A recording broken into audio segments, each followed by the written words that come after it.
24 jam hari ini, Wakil Wali Kota Palembang Fitriyanti Agustinda memastikan pemegang Kartu Indonesia Sehat akan mendapatkan jaminan kesehatan.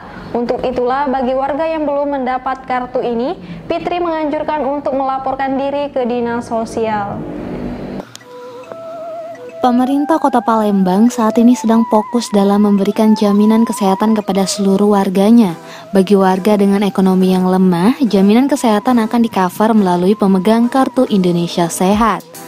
Wakil Wali Kota Palembang, Fitriyanti Agustinda menganjurkan agar warga yang belum mendapatkan KIS untuk segera melaporkan diri ke Dinas Sosial Kota Palembang.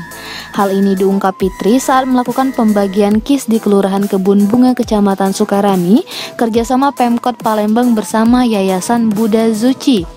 Berdasarkan data, sambung Fitri, sudah hampir 96% dari total jumlah penduduk Kota Palembang, sebanyak 1,6 juta jiwa sudah memiliki BPJS Kesehatan.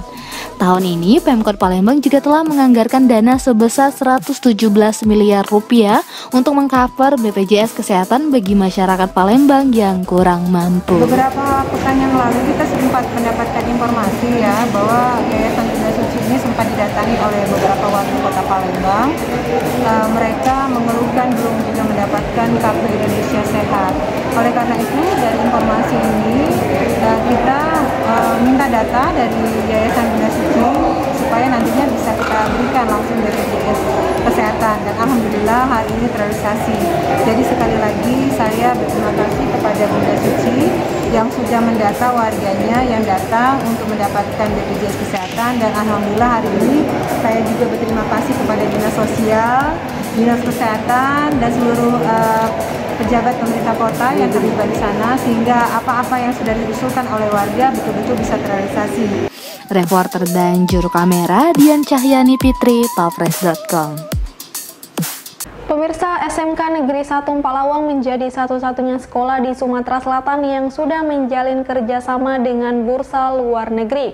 Dari kerjasama ini ada 3 siswa yang bekerja dan menjadi tenaga handal di Jepang.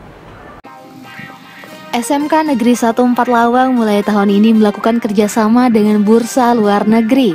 Kerjasama dilakukan sebagai langkah dalam meningkatkan mutu pendidikan sehingga bisa bersaing di tingkat nasional maupun internasional.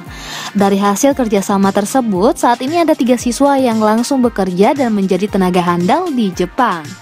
Kepala SMK Negeri 1 Lawang, Saipul Effendi menjelaskan pihaknya juga melakukan kerjasama dengan perusahaan swasta dengan tujuan agar tamat sekolah nanti para siswa mampu menjadi tenaga yang andal dan dapat langsung bekerja serta bersaing di bursa industri. Padahal memang tujuan yang dari Pak Menteri itu tercapai. Karena program Pak Menteri nikah SMK dengan itu seperti nikah. Nikah itu apa? Kurikulumnya sama, kesatuan siswa itu dinikah. Sekarang Sumsel juga bisa, bahkan ketua bursa kerja Sumsel kan yang Pak Lawan, bukan Bandung, bursa kerja Sumsel ketuanya. Karena ada SMK yang launching langsung gubernur kan cuma Pak Lawan. Jadi harapan kita kalau bisa akan datang, kalau tamat kita 470 langsung terselam. Sementara itu, Kabid SMK Dinas Pendidikan Sumatera Selatan Mondia Boni mengapresiasi langkah yang dilakukan SMK Negeri 1 Lawang dalam meningkatkan mutu pendidikan di sekolah. Dengan berbagai kerjasama yang dilakukan, diharapkan agar kompetensi belajar siswa sesuai dengan kebutuhan industri, sehingga lulusan SMK Negeri 1 Lawang ini siap kerja. Cara ini bisa membantu siswa belajar bagaimana standar di dunia industri. Jadi ketika mereka lulus bisa masuk ke dunia industri, itu mereka tidak kaget lagi dengan yang ada di lapangan.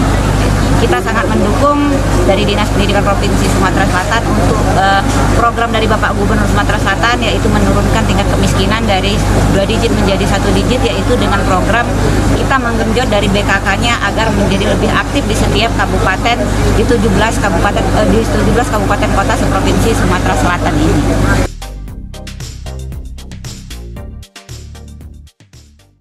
Ratusan kades yang ada di Kabupaten Oku Timur dilantik Bupati Oku Timur Haji Lanusin.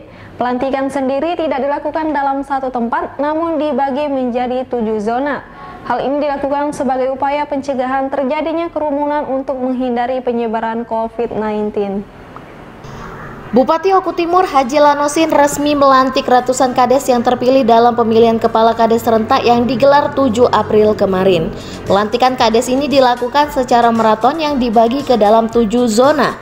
Tujuannya tiada lain untuk mencegah kerumunan agar tidak terjadi penyebaran COVID-19.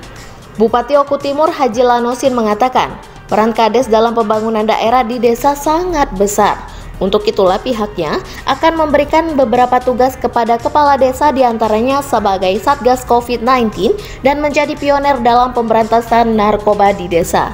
Bahkan pihaknya juga akan mengeluarkan surat keputusan bupati agar kerja kades dalam pemberantasan narkoba lebih terarah.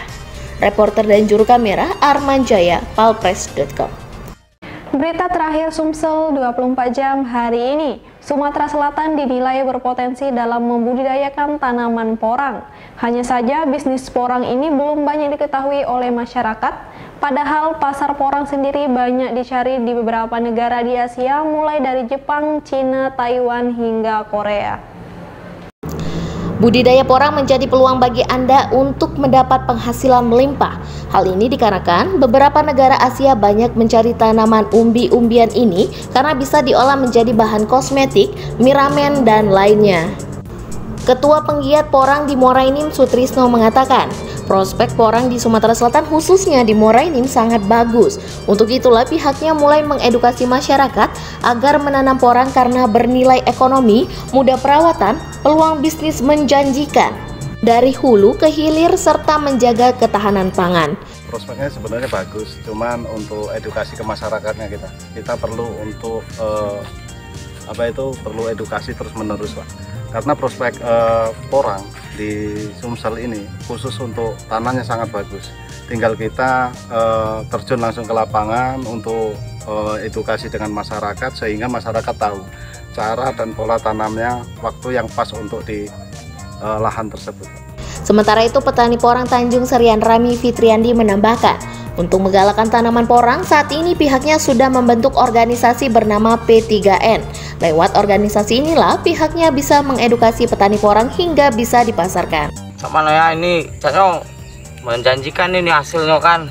Ini yo Bu Guyur mulai belajar kan. Yo baru ini paling umurnya baru berapa bulan, 3 bulan ini jalan. Yo pertamanya sih tahu dari kawan tuh lah ngajak tanam kan. Biasanya prospeknya menjanjikan, Bu Guyur dikit-dikit kan, tanam sekitar 3.000 tadi lah, 3.400-an. Perawatannya tidak perlu sulit sebenarnya. Cuman rumput bae mupuk kan 2 kali 3 kali mupuk. Reporter dan juru kamera Ahmad Fuadi, palpres.com. Demikianlah berita Sumsel 24 jam hari ini. Bagi pemirsa yang ingin tempatnya dikunjungi atau diliput tim Sumsel 24 jam, silakan tulis di kolom komentar. Jangan lupa untuk mendukung program kami lainnya di YouTube channel Palpres Official seperti podcast Cukup Pedes, Budak Lorong, Baseng Ternyata Bukan Mistis, dan Ruang Cerita bersama Kakak Juli. Saya Sri Devi, sampai jumpa.